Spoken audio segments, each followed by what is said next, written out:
Helpmewithstats.com was used to create this tutorial that can help us calculate a pooled variance with equal sample sizes. This display explains how equal sample sizes make the pooled variance calculation a lot simpler.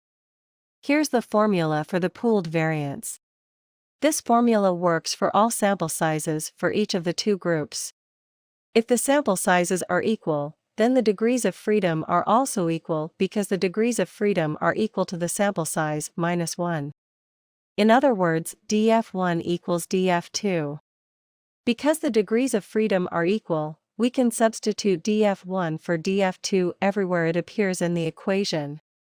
Because df1 appears in every term of the equation on the right, we can divide each term by df1. This will produce the equation where all references to df1 are gone. Now we can just simplify the equation on the right. The pooled variance is equal to the average of the two group variances when the sample sizes are equal.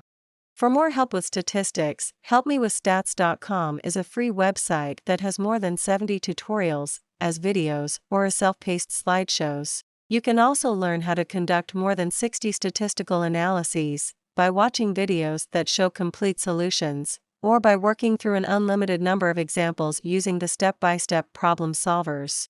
Finally, you can access a comprehensive stats textbook with more than 685 review questions. Thanks for watching. If you find these resources valuable, please share with your friends, teachers, and professors.